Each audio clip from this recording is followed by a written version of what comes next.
Analyse du 21 août. On a toujours notre pivot.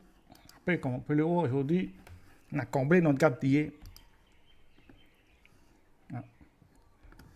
On a comblé ce gap-là ce matin avec une bougie impulsive. Deux bougies impulsives. Après, maintenant, le problème, c'est qu'on a laissé un gap là, ici. Pareil, là, le marché est en train de combler ce gap-là. Donc, il y a de fortes probabilités qu'on vienne combler ce gap-là avant. Attends, je retire ça. Ça, c'est fini. Il y a de fortes probabilités qu'on vienne combler ce gap-là avant soit de casser à la hausse ce niveau-là. Donc, c'est un niveau à surveiller. Là, ici. Maintenant, on va. Après, ce niveau-là, au mieux ne pas casser. Bon, bien sûr, celui-là, c'est notre support, notre pivot de février 2021. Donc, c'est ça à peu près les niveaux à surveiller en ce moment par rapport à Bitcoin. Après, plusieurs fois, le marché a tenté de casser ce niveau-là. Ici. Plusieurs fois, le marché a tenté de casser ce niveau-là. Donc, si jamais on arrive à casser ce niveau-là et consolider au-dessus, parce qu'en ce moment, c'est que des mèches. C'est-à-dire, le marché essaie de casser au-dessus de ce niveau-là, puis n'arrive pas. Il y a une pression de la part des vendeurs. Ils ont dû placer leur limit order à ce point-là, ce qui a arrêté le prix. Ensuite, les market orders sont entrés pour baisser le prix. Donc, tant qu'on n'arrive pas à casser ce niveau-là, il n'y a toujours pas de tendance haussière confirmée. Même si, je retire dans tout ça, même si, je vais mettre en ligne, on peut voir que depuis un moment, par exemple ici, higher high, puis ici, higher low, et maintenant ici, higher high. Il y a des probabilités de tendance haussière, mais bon, la résistance qui se trouve à ce niveau-là est assez résistante. Donc, il vaut mieux être patient. Il faut vraiment qu'on casse cette résistance avec des bougies conséquentes, c'est-à-dire avec des bougies impulsives, et qu'on arrive à consolider au-dessus de ce niveau-là. D'ailleurs, si vous avez du mal à marquer les structures, c'est mieux de mettre en ligne. Comme ça, c'est plus facile à voir le point haut et le point bas d'une structure. Après, il y a plusieurs altcoins. Il y a des altcoins comme, je crois que c'est Tron.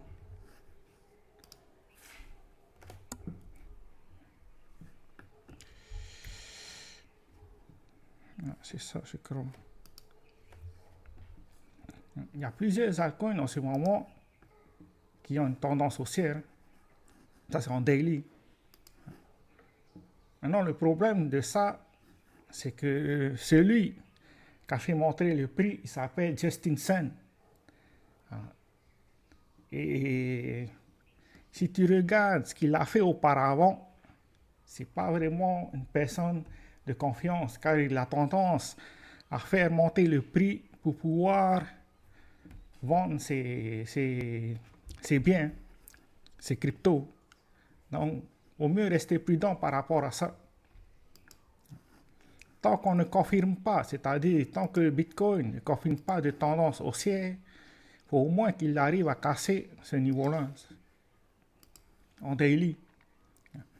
Tant qu'on ne confirme pas la cassure de cette résistance et la consolidation au-dessus, c'est-à-dire que le marché utilise ce niveau-là en tant que support. Par exemple, on arrive là, on consolide à ce niveau-là, puis on retourne en tendance haussière.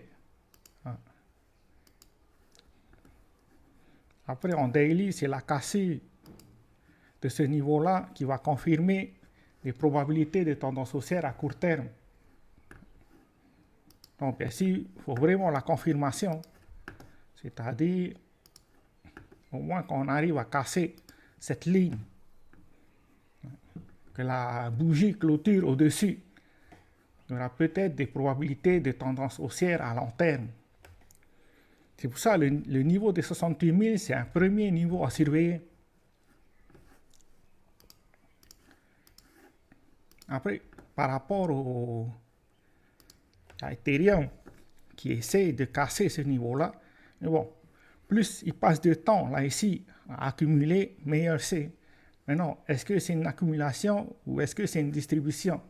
Ça, on va savoir par rapport à Bitcoin.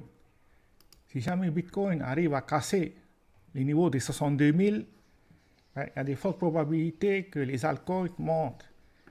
Mais si on casse, bon, il ne faut pas qu'on casse, mais si jamais on casse, il y a toujours des probabilités qu'on casse le niveau de 54 000. Il y a de fortes probabilités que Ethereum reprenne tendance baissière. Donc, la suite va nous dire si jamais c'est une distribution ou une accumulation. Pour le moment, il est juste en train de consolider.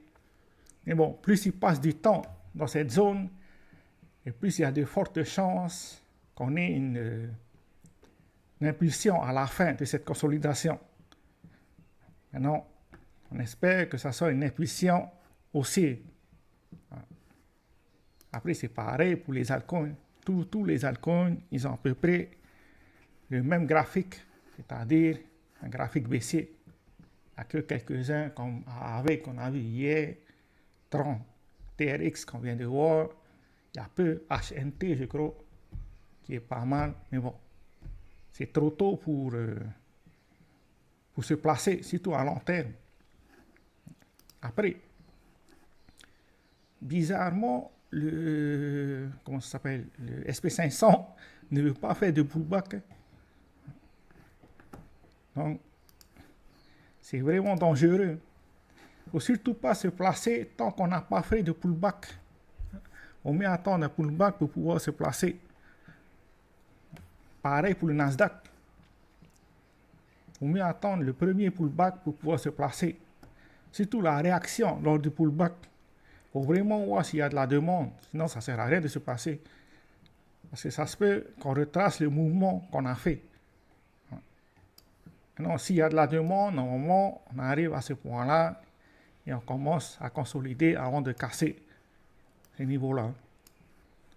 Donc, il vaut mieux rester patient. Il y aurait un pullback, mais bon, on ne sait pas quand. Tout ce qu'on a pour aujourd'hui. Ciao, ciao.